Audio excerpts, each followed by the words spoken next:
그들은 창끝과도 같으며 모든 상륙정 뒤에 있는 그림자입니다. 적진 깊숙이 숨어있는 보이지 않는 눈입니다. 거의 70년 동안 포스 정찰 해병대원들은 다른 누구도 감히 가지 않는 곳, 적진 깊숙한 곳, 지구상에서 가장 위험하고 가혹한 환경에서 임무를 수행해 왔습니다. 중요한 정보를 수집하는 임무를 맡은 포스 정찰 해병대원들은 적의 해안, 울창한 정글, 건조한 사막, 험준한 산악지대를 조용히 침투합니다. 그들의 임무는 관찰하고 보고하며 필요할 때에는 정확하고 신속하게 타격하는 것입니다. 그들은 해병 원정대의 눈과 귀로서 뒤따라올 부대들을 위해 전장을 준비합니다. 일반적인 정찰과 달리 포스 리콘은 더 깊이 들어가고 더 멀리 나아가며 더 오랜 시간 머뭅니다. 종종 완전히 고립된 상태에서 그들은 자신의 기술, 은밀함, 그리고 순수한 결단력에 의존합니다. 그들의 작전은 은밀한 감시와 표적 획득에서부터 상륙 정찰, 그리고 직접 행동 급습에 이르기까지 다양합니다. 모든 임무는 정신적 회복력, 신체적 지구력, 그리고 전술적 전문성이 결합되어야 하며 이는 군대에서 가장 혹독한 훈련을 통해 연마됩니다. 그들의 이야기는 냉전의 그림자 속에서 시작되었습니다. 전 세계적인 긴장이 새로운 유형의 해병대를 요구하던 시기에 바다와 육지, 그리고 공중에서 모두 완벽하게 작전을 수행할 수 있는 존재로 탄생한 것입니다. 베트남 정글부터 중동 사막까지 포스 리콘 해병대원들은 항상 가장 먼저 투입되고 마지막에 철수하는 임무를 맡았습니다. 이들은 중요한 정보를 제공하며 대규모 전투의 승패를 좌우하는 고위험 임무를 수행했습니다. 그들은 밤의 정적 속에서 보이지 않고 들리지 않게 작전을 수행합니다. 종종 나침반, 지혜, 강한 생존 의지에만 의존해야 할 때도 많습니다. 그들의 행동은 신중하고 의도적이며 정밀합니다. 이는 지휘관들이 절대 잃을 수 없는 정보를 수집하거나 전투가 시작되기도 전에 적의 계획을 방해하기 위해 설계된 것입니다. 그들은 아마도 대중에게 잘 알려진 이름은 아닐 것입니다. 그들의 행동은 종종 기밀 보고서나 소문처럼 전해지는 전설 외에는 인정받지 못합니다. 하지만 군 특수작전의 세계에서 그들의 명성은 막강합니다. 그들의 훈련은 끊임없고 그들의 결의는 결코 꺾이지 않습니다. 이것은 포스 리콘의 이야기입니다. 그림자를 정찰하고 전장을 형성하며 밤의 유령처럼 사라지는 해병대원들의 이야기입니다. 워즈 오브 더 월드에 오신 것을 환영합니다.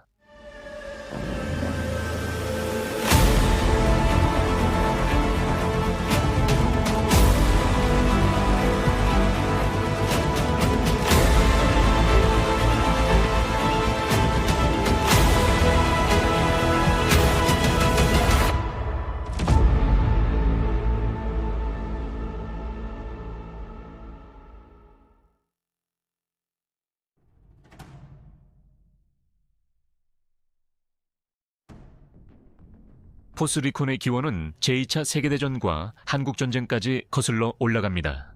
이들은 1942 연초에 창설된 미 해병대 유나이티드 스테이츠 머린 코어의 관측 그룹과 레이더 대대에서 시작되었습니다. 이 부대들은 적이 점령한 해변에서 정보를 수집하고 태평양 지역에서의 상륙 작전을 지원하기 위해 만들어졌습니다. 이 부대들은 진화하여 상륙 정찰 중대로 확대되었고 아비마마, 티니안, 이오지마, 오키나와 등에서 작전에 참여했습니다. 이들은 정찰과 수로 조사를 수행했으며 이는 상륙 작전을 계획할 때 필수적인 임무였습니다. 한국 전쟁 이후 냉전 초기에 긴장된 시기에 미 해병대는 다음 전쟁이 태평양의 섬 점령 작전과는 다를 수 있다는 점을 인식하고 조용한 정밀성, 신속한 침투, 그리고 전선 훨씬 뒤에서 작전할 수 있는 능력이 요구되는 새로운 전쟁 양상을 고민하게 되었습니다. 이러한 새로운 사고방식에서 포스 리콘 강습 정찰대이 탄생했습니다. 1957년 7월 당시 브루스 F. 마이어스 중령의 지휘 아래 1포스 리콘나이선스 중대가 캠프 펜들턴에서 공식적으로 창설되었습니다. 이 부대는 함대 해병대의 작전 및 전략적 수준에서 눈과 귀 역할을 하기 위해 창설되었으며 단순히 보병보다 앞서서가 아니라 훨씬 더 멀리까지 작전을 수행했습니다. 사단 정찰 부대가 전통적인 전장 감시 임무, 즉 주로 포병 지원 범위 내에서 활동했다면 포스리콘은 깊은 정찰을 위해 창설되었습니다. 이들은 50km 이상 적진 깊숙이 침투하며 종종 지원 없이 때로는 인근 아군 지상군조차 그 존재를 모르는 상황에서 임무를 수행했습니다. 역사적으로 정찰대대에는 포스리콘과 일반 사단 정찰 중대가 모두 포함될 수 있지만 포스리콘의 임무 범위는 해병 원정군, 즉 마린 엑스페디셔너리 포스 수준의 요구를 충족시키기 위해 적진 깊숙이까지 확장되었습니다. 두 임무 세트가 포스리콘의 전술적 정체성을 정의했습니다.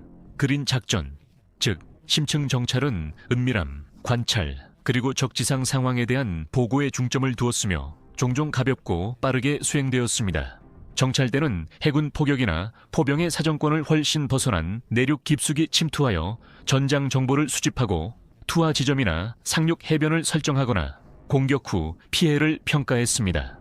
반면 블랙 작전은 직접적인 행동, 제한된 기습, 해상 차단, 그리고 선박 방문 탑승, 수색 및 압수, 비싯, 보트, 서치 앤 세이저 임무 등으로 선박이나 주요 기반 시설을 목표로 했습니다. 포스리콘은 원래 인질 구출 능력을 보유하고 있었지만 그 임무는 이후 다른 해병대 유나이티드 스테이츠 스페셜 오퍼레이션스 커맨드 부대로 이전되었습니다. 베트남 전쟁 시기까지 포스리콘은 두 역할 모두를 완전히 수용하게 되었습니다.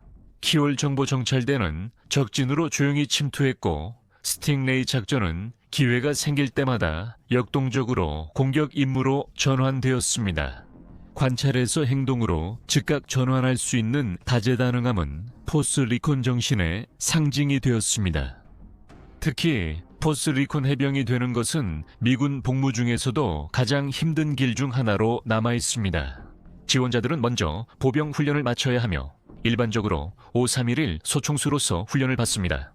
또는 드물게 다른 군사, 직종 밀리터리 어큐페이셔널 스페셜티 에서 성공적으로 정찰 심사를 통과한 후 전직을 통해 지원할 수 있습니다. 다음으로 정찰 훈련 및 평가 프로그램, 즉 RTAP라고 더 잘 알려진 과정이 있습니다. 이 과정은 5주간의 혹독한 시험대로 모든 지원자를 신체적 정신적 한계까지 밀어붙입니다. 바다 수영, 압박 속에서의 매듭 묶기, 산악 항법, 무거운 짐을 지고 행군하기, 그리고 강도 높은 전투 체력 단련 등이 포함되어 있습니다. 이 관문을 통과해 계속할 수 있는 사람은 약 40%뿐입니다. RTAP를 통과한 사람들은 기본 정찰 과정, 즉 BRC에 들어가게 됩니다. 이 과정은 보병학교 서부에서 진행되는 12주간의 혹독한 프로그램으로 하루 평균 15시간씩 훈련이 이어집니다. 훈련은 지원자들을 상륙작전, 헬리콥터를 이용한 침투 및 탈출, 육상항법, 통신, 은밀한 침투, 소규모 부대 전술, 그리고 해군 포격 및 근접 항공 지원 조정에 기본에 몰입시킵니다. 하지만 그때조차도 BRC를 졸업하는 것이 그들의 여정의 끝은 아닙니다. 각 신림 5-321 정찰 해병, 은 이후 특수화된 추가 훈련, 기본 공수 및 다목적 낙하산 과정, 해병 전투 잠수사 과정, 그리고 이 주간의 Survival, Evasion, Resistance and Escape 학교, 생존, 회피, 저항, 탈출 교육을 받게 됩니다. 그제서야 요원은 함대 배치 자격을 완전히 갖추게 됩니다. 이 교육 과정은 포스리콘을 정의하는 조용하고 신속하며 치명적인 정신을 기르기 위해 존재합니다. 적진 후방에서 수행되는 고위험 작전의 세계에서는 임무의 성공과 실패를 가르는 차이가 무기가 아니라 은밀함, 정밀한 기술, 그리고 정신적 규율에 달려있는 경우가 많습니다. 거의 40주에 걸친 끊임없는 혹독한 훈련을 견뎌낸 신참 정찰 해병은 마침내 그들의 좌우명인 켈레 실렌스 모르탈리스, 즉 신속하고 조용하며 치명적인 존재가 될 자격을 갖추게 됩니다.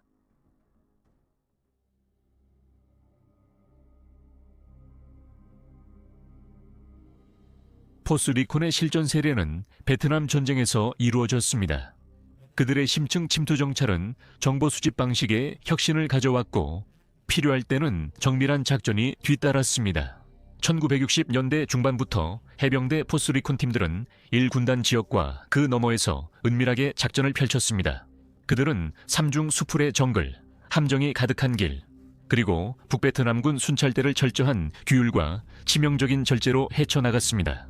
이러한 임무들은 육군 장거리 정찰대의 임무와 유사했지만 더 강력한 화력, 더 큰 규모의 정찰대, 그리고 더 큰 자율성을 가지고 있었습니다. 4단 롱레인지 리코네센스 패트롤 팀이 5명 또는 6명으로 구성된 반면 일반적인 포스 리콘 정찰대는 7명에서 10명의 해병대로 이루어졌으며 언제든지 포병이나 공중 지원을 요청할 수 있도록 무장하고 준비되어 있었습니다. 그들의 초기 대담한 작전 중 하나는 1966년 7월부터 8월까지 진행된 헤이스팅스 작전이었습니다. 이때 제일 포스 리콘 대원들은 비무장지대를 내려다보는 외딴 바위 언덕인 록파일에 로프를 타고 하강했습니다. 그 위치에서 그들은 베트남 인민군 People's Army of Vietnam의 집결지를 발견하고 포병 지원을 요청하여 큰 피해를 입혔습니다. 이러한 방식, 즉 적진 깊숙이 침투한 소규모 정예팀이 조용히 들어가 치명적인 공격을 유도하는 전술은 이후 스팅레이 정찰대, 스팅레이 패트롤스로 알려진 작전의 기반이 되었습니다. 1967년으로 접어들면서 포스 리콘 포스 리컨은 스팅레이 교리를 본격적으로 도입했습니다. 헬리콥터를 통해 적대 지역에 투입된 소규모 부대가 적군의 주요 병력 위치와 보급로를 파악하는 임무를 수행했습니다. 적군의 집결지가 발견되면 이들은 치명적인 공습이나 포격을 유도해 대응했습니다. 브루스 닥노트는 1969년 제3 포스 리콘 소속 해군 의무병으로 복무했으며 이후 스팅레이, 베트남 적진 후방의 포스 리콘 해병대와 포스 리콘 다이어리 1969에서 이러한 작전들을 기록했습니다. 각각의 책은 이 부대의 고위험 다재다능함을 강조하고 있습니다.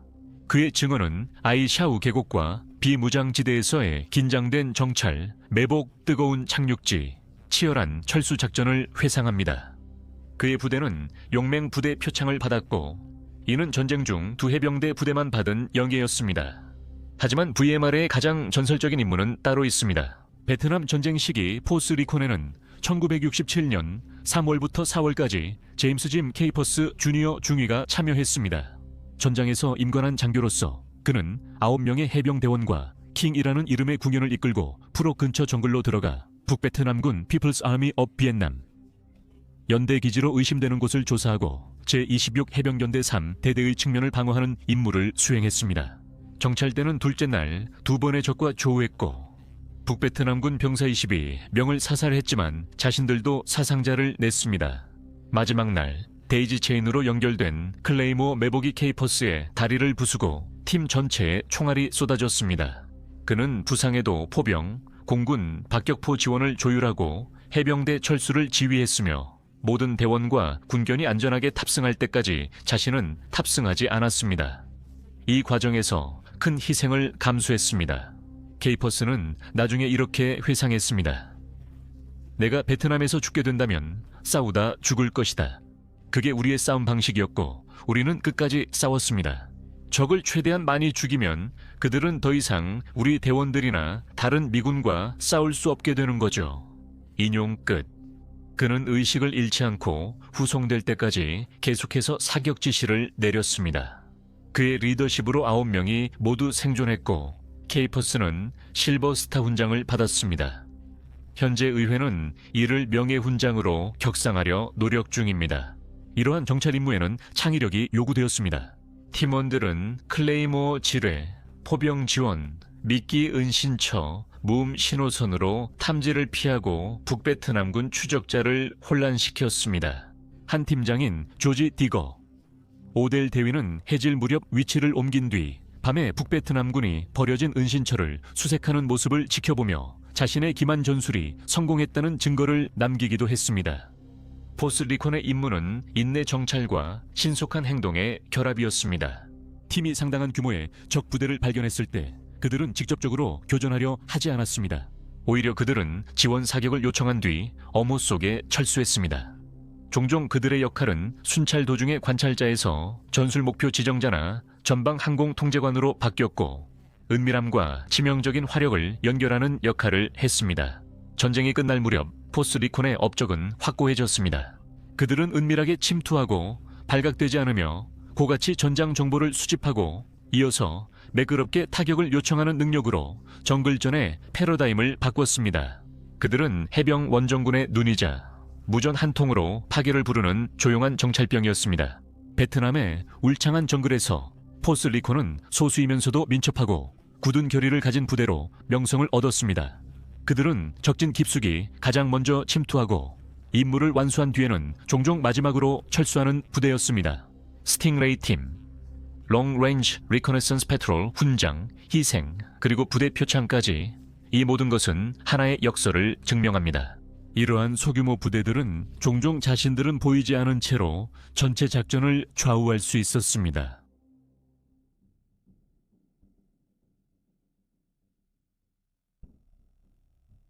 베트남 격동기를 지나 포스 리콘은 조직적 불확실성과 교리 쇄신이라는 두 과제에 직면했습니다. 동남아시아에서의 패배와 전후 대대적인 감축은 해병대가 자신의 정체성을 재평가하도록 만들었습니다. 역사학자 헨리 아이 쇼 주니어는 이렇게 말했습니다. 해병대는 베트남 전쟁 이후의 국방 환경에서 자신의 위치를 찾기 위해 고군분투했다. 인용 끝. 냉전 핵무기 중심 상황에서 상륙군 존재 이유를 의심하는 비판자들도 마주했다. 하지만 1970년대 후반에서 80년대에 이르러 해병대는 해상 전쟁 교리를 다시 확립했고, 특히 바다로부터라는 전략적 개념을 통해 상륙 접근과 해안 지배를 강조했습니다. 이런 변화 속에서 포스 리콘은 꾸준히 적응했습니다.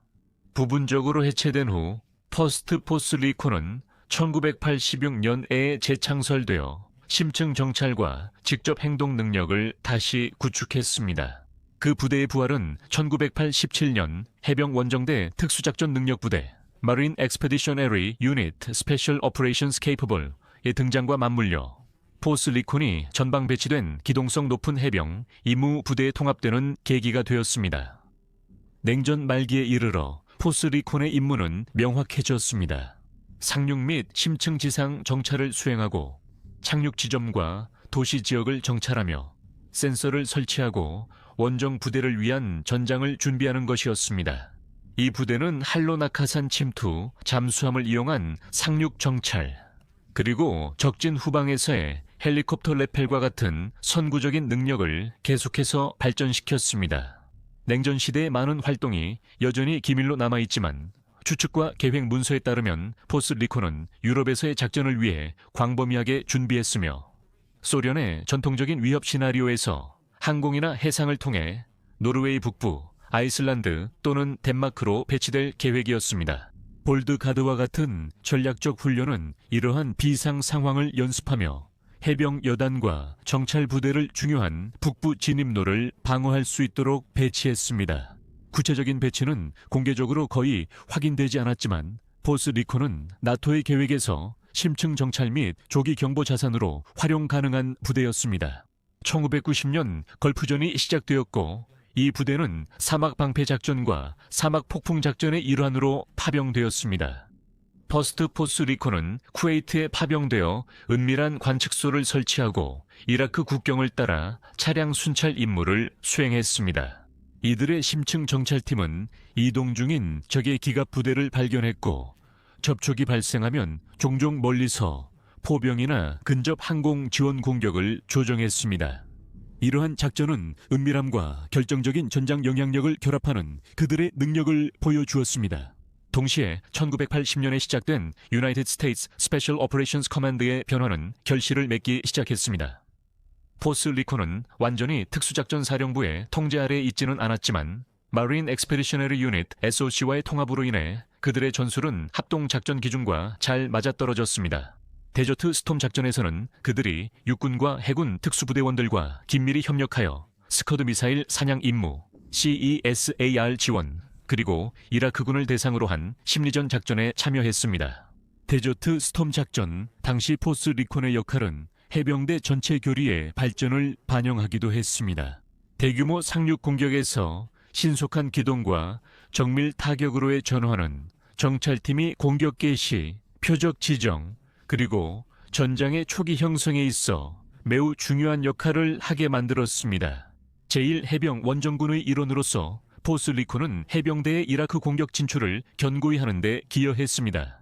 데저트 스톰 작전 이후 포스리콘은 동티모르, 소말리아 등지에서 인도주의 작전을 수행하는 해병 원정대 마린 엑스페디셔너리 유니트와 함께 해상 차단 및 구출 임무를 계속 수행했습니다. 이러한 파병들은 상륙 환경에서의 그들의 적응력과 핵심 기술을 보여주었습니다.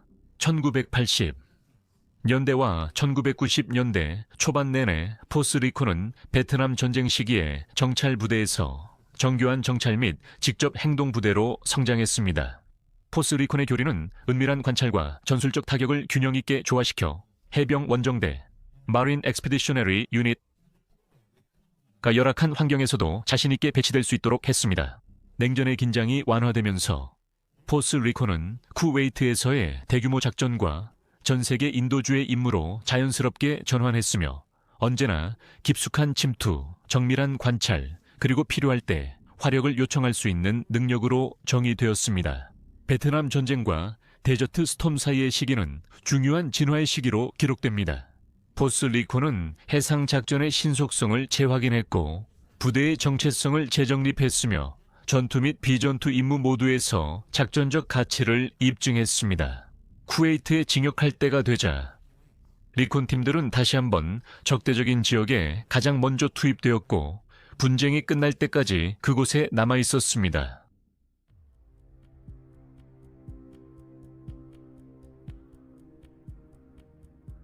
2001년 9월 21, 9.11 테러 이후 조지 류얼 부시 대통령은 전 세계적인 대테러 전쟁을 선포했고 포스리콘 해병대원들은 거의 즉시 파병되었습니다.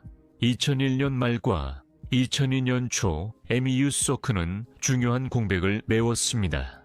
포스리콘 분견대가 포함된 이 부대들은 아프가니스탄에서 작전 진입을 선도했습니다.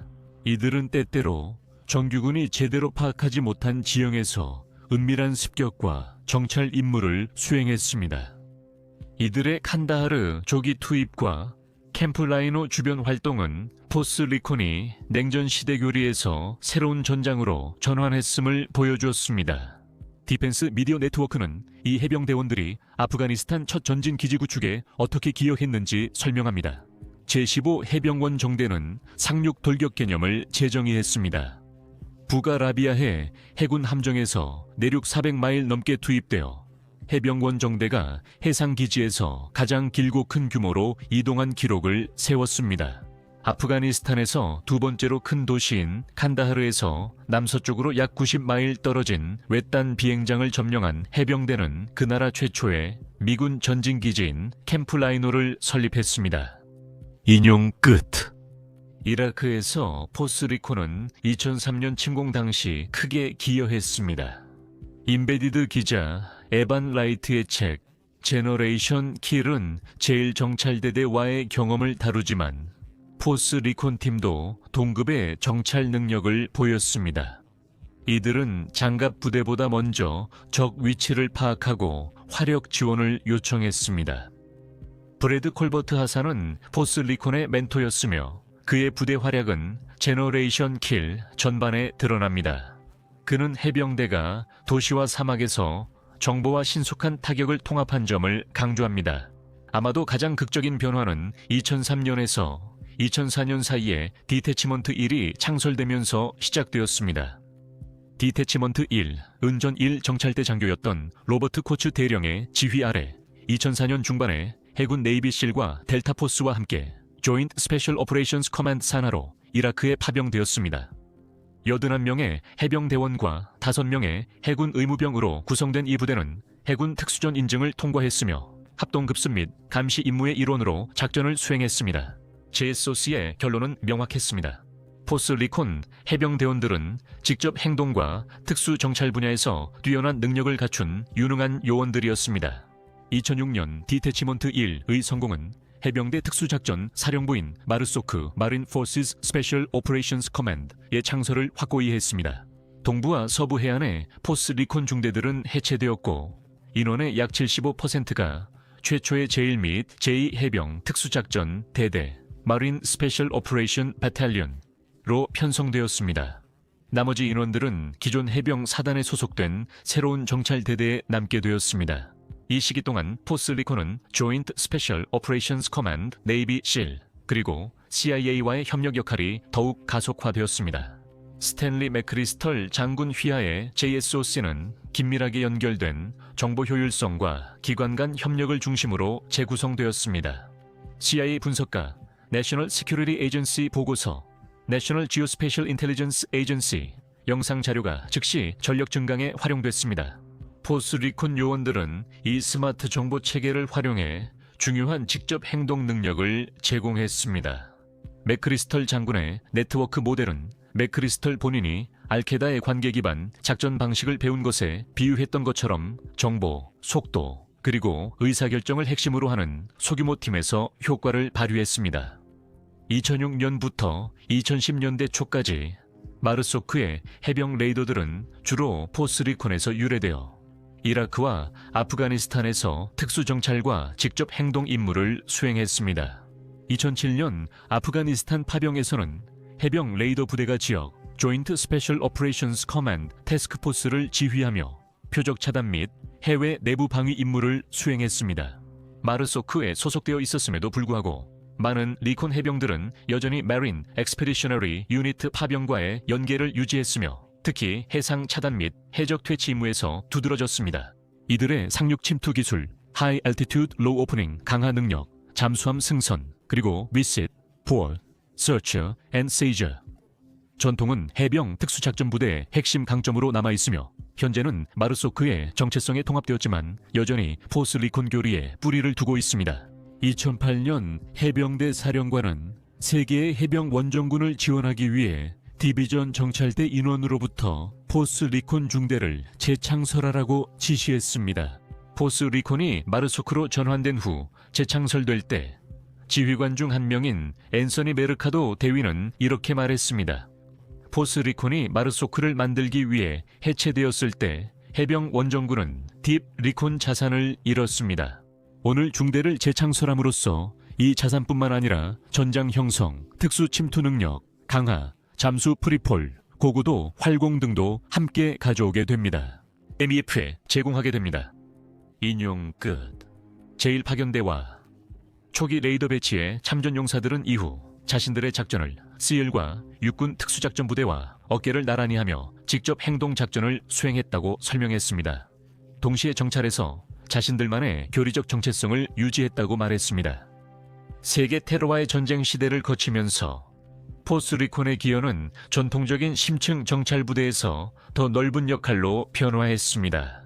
전술 정보 수집가, 전장 형성자, 그리고 합동군 지원자로서 이들은 잠입하여 관찰하고 화력을 요청하며 급습을 수행하고 교전 중에도 상륙 특수 침투 기술을 숙달했습니다.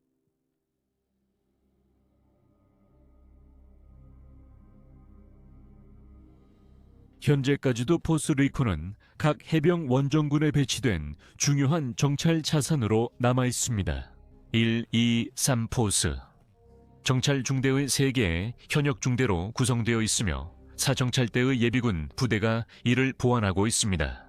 이 중대들은 특수작전 사령부가 아닌 해병 원정군 Marine Expeditionary Force 지휘해 직접 운영되며 해병 항공지상 임무부대와 기타 합동부대를 지원하기 위해 상륙 및 지상 정찰, 감시, 전장 형성, 그리고 제한적인 직접 타격 임무를 수행합니다. 2025년 초까지 현역 정찰 해병대원은 2001년 약 500명에서 2000명 이상으로 증가했으며 이는 감축과 재편성 이후 포스 정찰 중대의 전력이 크게 부활했음을 보여줍니다. 정찰 부대는 계속해서 해병 원정대 Marine Expeditionary Unit와 해병 원정군 Marine Expeditionary Force 급 배치를 지원하고 있으며 또한 포스디자인 2030 개념해 인도 태평양 지역에서 작전하는 미 해병 연안 연대 Marine Littoral Regiment에도 정찰 지원을 제공합니다. 이는 다연격 연안 감시 부대로의 교리적 전환을 의미합니다. 예를 들어 캠프 펜들턴에서 매년 열리는 정찰 챌린지와 같은 일상 훈련에서 팀들은 25마일에 달하는 고된 시련을 통해 신체적, 정신적, 전술적 준비 태세를 입증합니다. 이 시련에는 망망대해 수영, 무기 과제, 항법, 장애물 코스 등이 포함됩니다.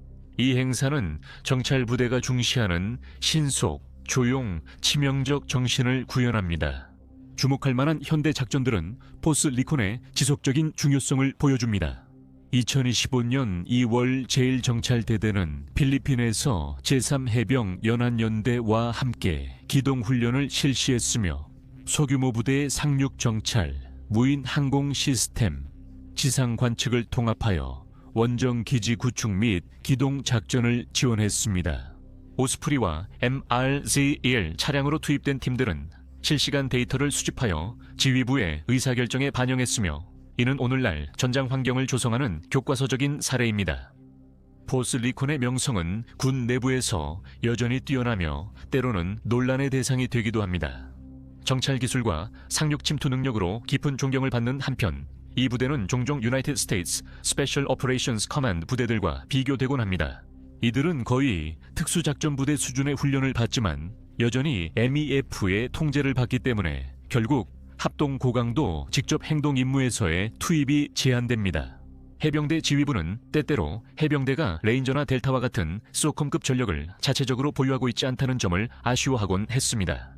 이 독특한 위치 덕분에 포스 리콘은 열악한 연안 및 육상 작전에서 마린 엑스페디셔너리 포스 지휘관에게 직접 지원할 수 있습니다. 문화적으로 포스 리콘은 책, 다큐멘터리, 비디오 게임 등에서 수많은 묘사에 영감을 주었으며 그들의 은밀하고 고위험 임무에 대한 신비로움을 강조하고 있습니다. 군 내부에서는 포스 리콘이 종종 조용히 활약하는 해상 정찰 부대로 여겨지며 유나이티드 스테이츠 스페셜 오퍼레이션스 커맨드 부대처럼 공식적인 주목을 받지 않으면서도 은밀한 침투와 전장 형성이 가능한 부대로 평가받고 있습니다. 포스 리콘의 영향력은 해병대뿐 아니라 외부에도 확산되고 있습니다. 다른 국가들의 상륙 및 특수정찰 부대들도 포스 리콘의 교리, 선발 과정, 훈련을 기준으로 삼으며 특히 연안 정찰, 할로와 하이 알티튜드 하이 오프닝, 침투, 그리고 비sit, 보드, 서치, 앤 세이저, 선박 승선 및 수색, 전문성에서 벤치마킹하고 있습니다. 그들의 기술은 해외 특수부대와 지역 동맹국 정찰부대에서도 모방되고 있습니다. 오늘날 포스 리콘은 MEF급 정찰부대로 깊은 침투, 감시, 센서 설치, 제한적 직접 행동까지 수행하는 하이브리드 부대로 발전했습니다. 이는 약 70년간 의교리 발전 결과입니다. 그들의 해병 정찰병이자 전장 지원자로서의 유산은 현재까지도 강하게 이어지고 있습니다. 작고 조용하며 정밀하고 정보 지형을 형성하기 위해 먼저 침투해 다른 이들이 전투할 수 있게 지원한 뒤 마지막에 철수합니다.